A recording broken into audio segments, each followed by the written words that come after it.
Hello everyone and welcome to the show. This is episode number 23. We're doing really well with over 500 downloads so far, so I'm really pleased to have you as my guest today.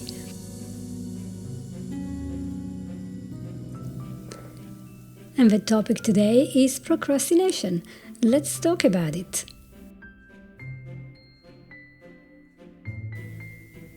Did you ever realize that instead of doing the task you were supposed to do, you had spent your time on social media, you were cleaning or talking to somebody, but you've done everything but the task?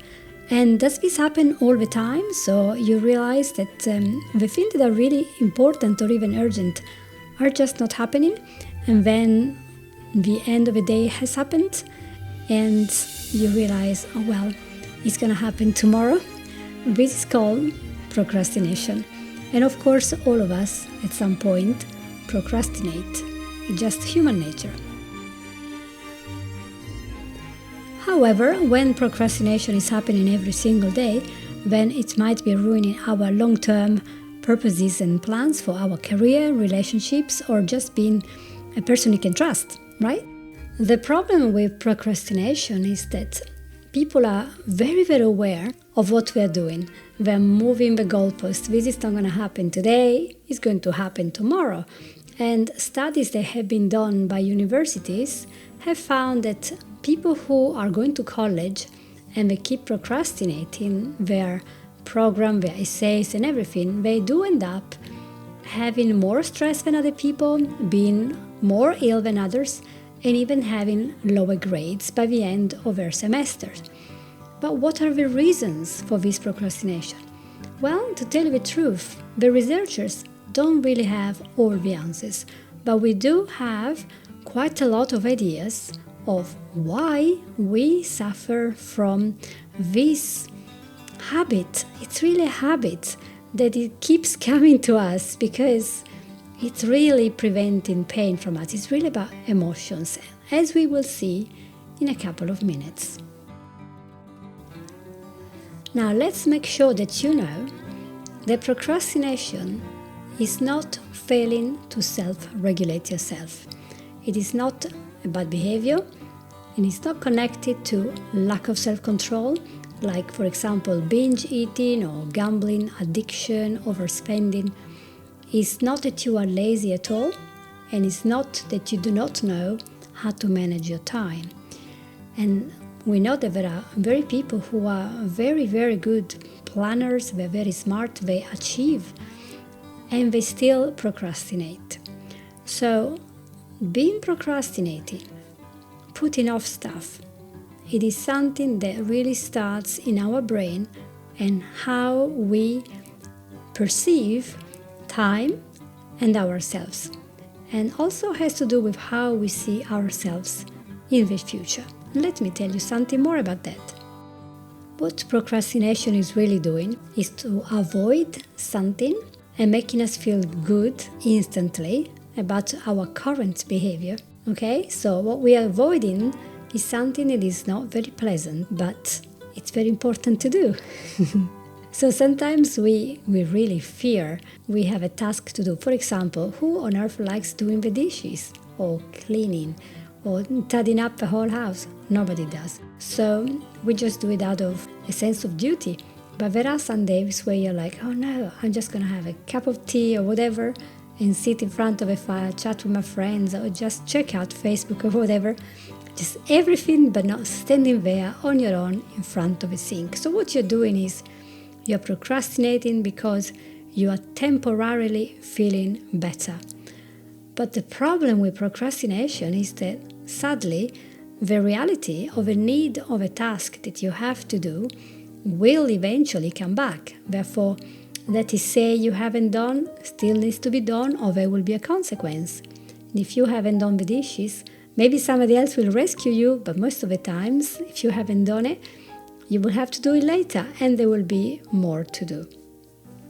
And the problem with that is that as soon as we have this deadline, the dreaded deadline that sets up all the stress, then we'll feel even worse. We have a shame, we have a guilt. And so for this reason, we can put the task off even worse because we just don't want the pain.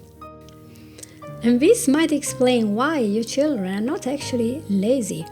They are procrastinating, cleaning and tidying up their bedroom or studying for that test because they realize the task is becoming bigger and bigger. The work is going to be harder and they are just going to feel rubbish. So they're not thinking about anything else. They're worried about the pain. There are many explanations for what's going on when we are deciding to procrastinate. And there is a really fun guy called Tim Urban who has given a really fun TED talk about this. You really have to watch it. It's just amazing because it talks about two types of brain that we have. One is the brain of a procrastinator. So you see this person, this is like navigating, a boat. So he has all the tools there in his hand that is right. I do things that make sense. I think long term. I'm not a little baby. I'm a rational decision maker. And then there is the second type of brain. That's a procrastinator brain, which is exactly the same guy with the same purpose. They're just the same. However, this one on his side has a little thingy there. It's called the instant gratification monkey. And that is so fun to see. So what Tim is describing is really this little monkey that is there, and every time we're trying to do something that we're supposed to be doing, right, that we decided to do, then this little monkey said, no, that's not the time to do the work. Let's watch a few videos from YouTube about some cute kittens, right? And then we'll talk about the theory of 0-point energy, just about everything, but not the task that you're supposed to be doing. And the way he describes it is really fun because it does resonate with how a lot of people really act. And they think, okay, I've taken 5 minutes on social media, but now I really wanted to put all my socks in order. So we go and do something else. So we go to all the albums of photos. Oh, now I have to sort out all my photos. Whatever that is, they realize it's 2 o'clock, it's 3 o'clock, and they say, well, now it's too late to even start. I'll just give up. So the time comes in the end where the project hasn't been done, the dishes are not done, dinner is not there, the essay is not finished, the test is not prepared for. And there's a point where Tim Urban says, well, there's a monster coming. It's a panic monster. And this guy comes in and spurs into action. He starts screaming, you have only an hour. And suddenly you have all the energy because this has become so urgent.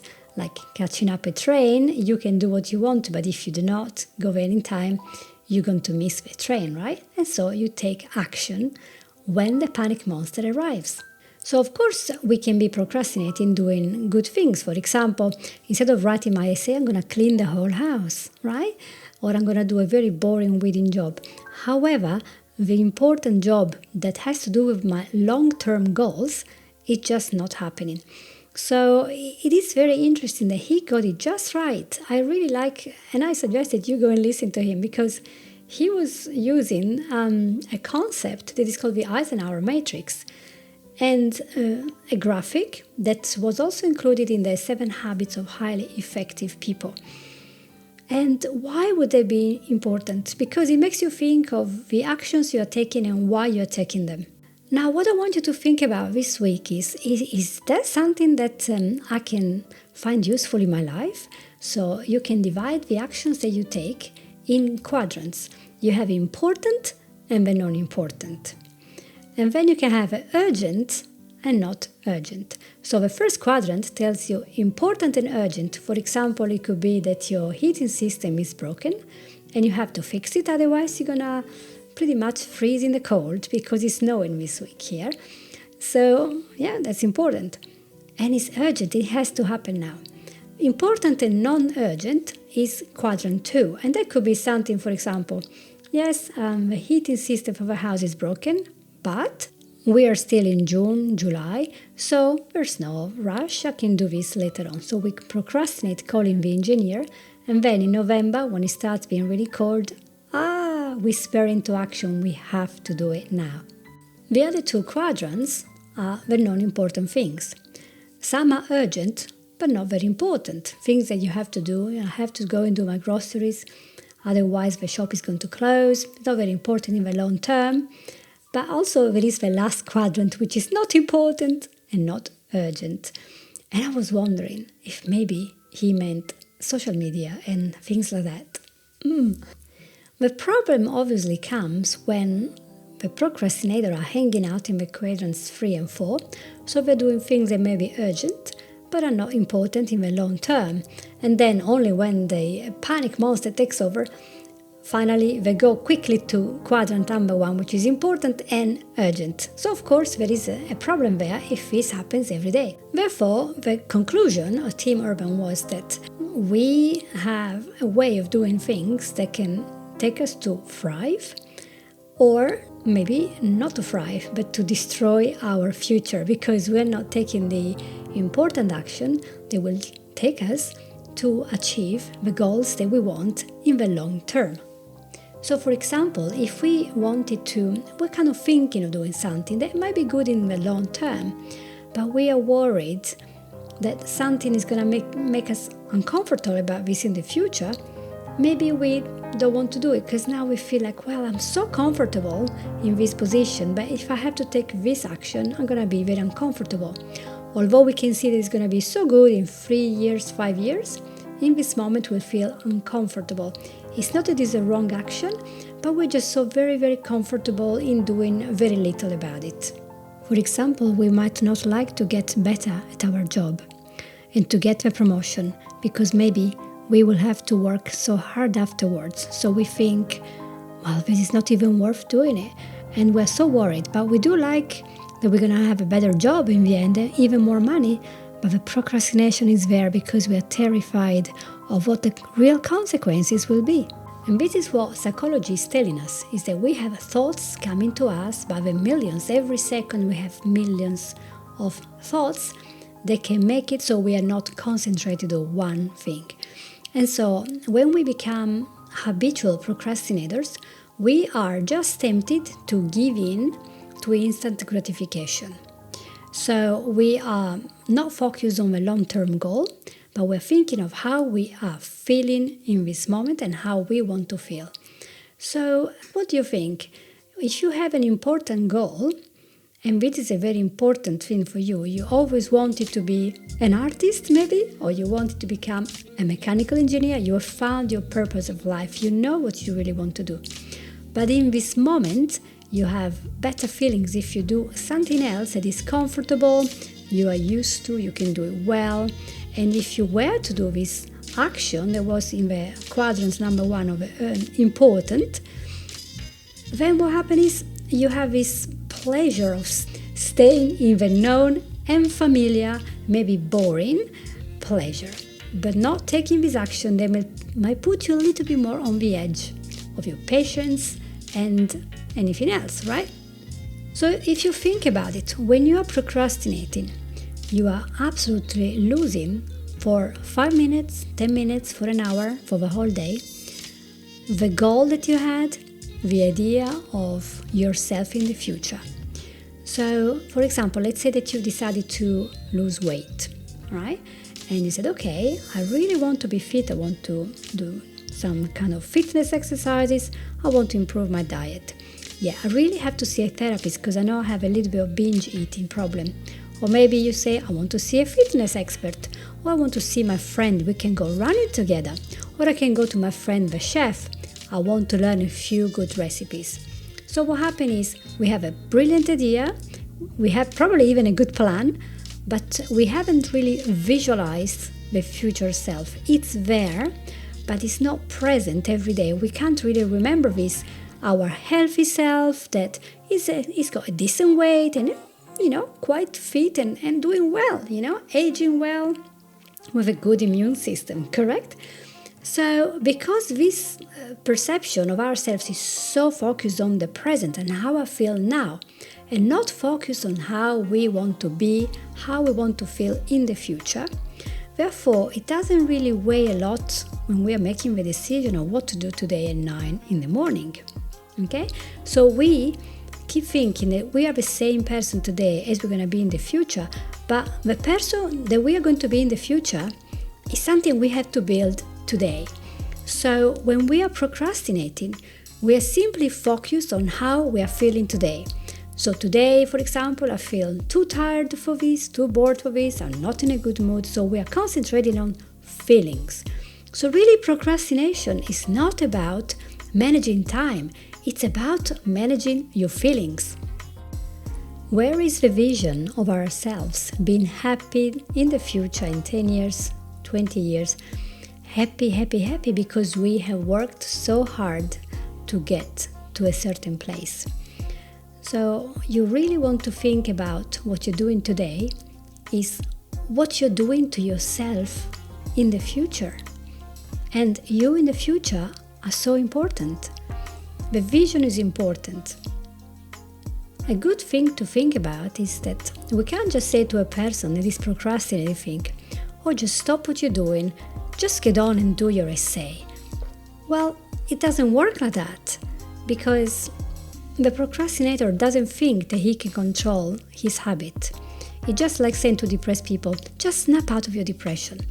Well, no, they can't just snap out. They have to do certain steps to be able to work out what is the underlying reason why they are depressed. And the same is like telling to a person who drinks a lot, "Just stop drinking tomorrow." Well, but why are they drinking? So you always want to go to the root cause of a problem. And the root cause with procrastination, as we said, is not being lazy, not being motivated properly, or not having good time management. It's all about how you are feeling and not understanding and having this connection to yourself in the future. It is quite important to know that although we all at some point procrastinate something, it's very basic. We have to just forgive ourselves for having done this to, for example, have spent some time on social media instead of doing that essay. Because we really owe it to ourselves to have compassion for our own behavior. And then, if we do that, we are much more likely to watch our behavior later on instead of having all this guilt. And guilt creates a vicious cycle. As procrastination has to do with feelings, we have to understand that sometimes a task that we need to do is just not pleasant. We're never going to feel like it. Maybe you want to meditate at 5 in the morning, like some people in the Joe Dispenza group.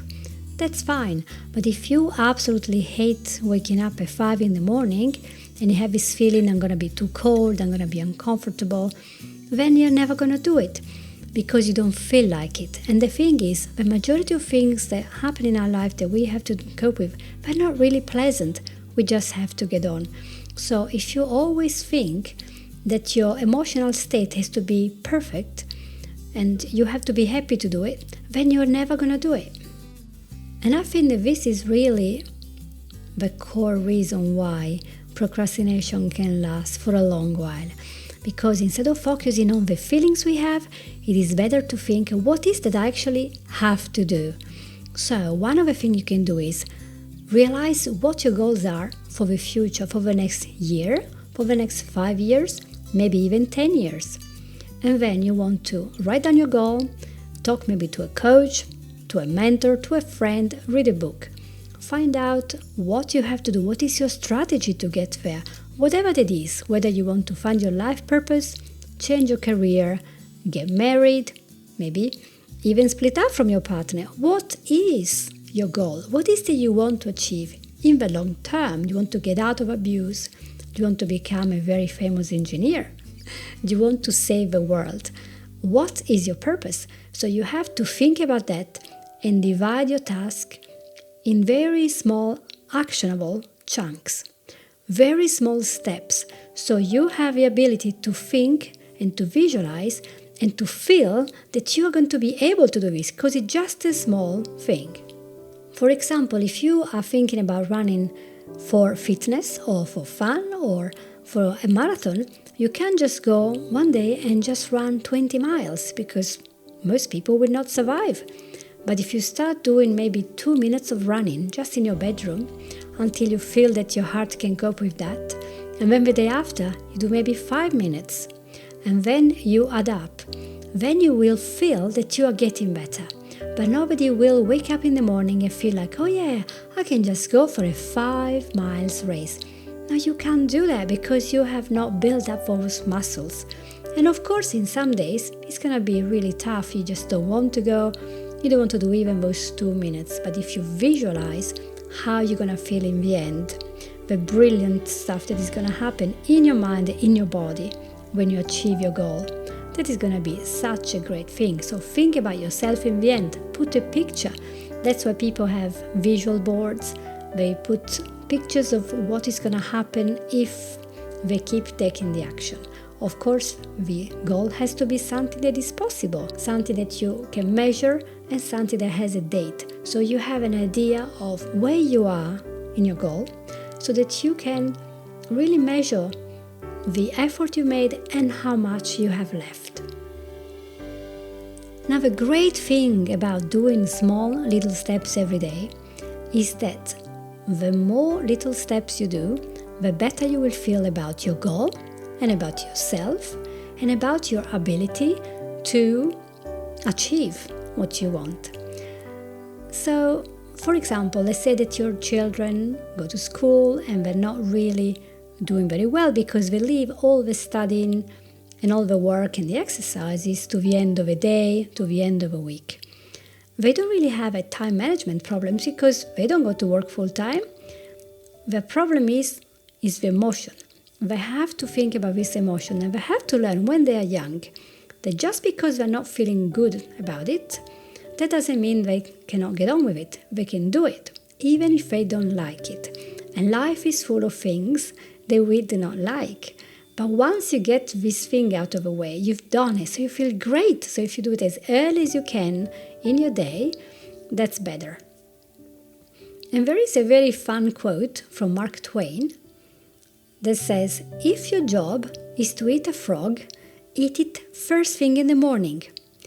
And if your job is to eat 2 frogs, eat the big one first. Okay, guys, I'm not saying you should go and eat a frog, but it is really metaphorical, right? So when you do a project, you don't just do the whole project in one go. Like building a house, you don't just go and plof, you have a house. No, you have to lay the bricks one by one. You have to put all the things inside of electricity, all the Wi-Fi. You have to paint. There is so much, but you have to start with a brick. And every day you have to lay down more bricks. You have to get dirty. You have to do the gritty work, right? And it's just that satisfaction to know that in the end there will be a house. So it's not good to have just a great vision of your goal and fantasize about this amazing castle if you do not have the self-discipline to think, okay, this is going to be hard, but it's going to be worth it. I'm just going to get on and just going to do a little bit every day. Let's talk about applications for this before we go and close this episode. Let's talk about you as an artist, okay? You always wanted to do art. You've always loved dancing, drama, singing. You wanted to be a DJ. You wanted to do something that is very artistic. Or you want to make beautiful things. Whatever it is, you have waited. Oh, I'm going to wait until I'm less stressed. I'm going to wait until my children have grown up. I'm going to wait until we're retired. You're just going to wait. You're always going to wait. And the point is, you keep waiting and procrastinating because you are absolutely terrified that this is never going to happen. Or maybe you're terrified it's not going to happen well. You're not going to do very well, or the skill is going to be too hard, or it's too late for you to even get started. Or maybe you think that your skill is not very good anyway, so you're going to be rejected. So this is really fear of failure. So I want you to sit down today, if you have a few minutes, just sit down and think, what is it I really want to have achieved in 5 years from now? When it comes to my goal, for example, did I want to learn anything? Did I want to help somebody? Did I want to feel something? And think about if it has to do with art, because this Create podcast is about art. Think about where is the space that you have allocated every day to develop this skill so you can help yourself to feel better, to feel balanced, to nourish yourself. And so then you can help the others, because if you're feeling great about yourself, you're more likely to be able to help and inspire other people. And don't we all need some positive messages of hope and inspiration nowadays? Of course we all do. But you have to start within yourself really today, thinking, what can I do that is good and is positive? Write it down. Set a date. Write down your strategy. Chunk it down in small, possible, actionable chunks. And then maybe share it with other people and say, you know what? I listened to a podcast this week and I just decided it's just about time that I start doing X. Whatever your X, it could be sports, it could be music, you could be writing a book, you could be starting a charity or inventing something special. We don't know what it is, but what are you waiting? If you're waiting for the feeling to come, to feel it just right, that you have nothing going on, you're not stressed, the environment is perfect, the temperature is perfect, your house is quiet, guess what? It might never happen. So do it today. Get started. Give yourself a chance as you give it to all the other people around you. The last thing you want is a life of regret. And always remember something. I think I quoted this before, but nobody ever on his deathbed has said, I wished I spent more time in the office. Nobody. They all said things like, I wish I spent more time with, and they quoted somebody, maybe their family or their friends, or I wish I did some painting I always wanted to do. Whatever that is, do not live with that regret. Do the things that you're born to do. Find your life purpose. And if you don't know what your life purpose is, if you don't know how to get started, then come to my website. It's franzsidney.com. Read the articles, read the notes, do the exercises, talk to me. You can have a free consultation and see where I can help you with coaching or with hypnotherapy and rapid transformational therapy.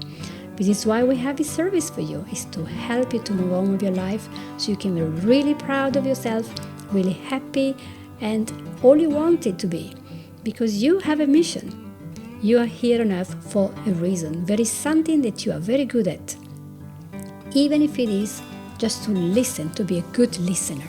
Everyone has a skill, a talent, and a mission he can accomplish. We are not born to fail. We are born to succeed. Remember this. And thank you so much for being with me today in this episode number 23. If you like what you heard today, click to subscribe, like, share with your friends, and so that more people can listen and have hope that they can find themselves, find their purpose, and just really be more happy. Thank you. Bye-bye. You have listened to Create, Awakening the Artist Within You with Franz Sidney.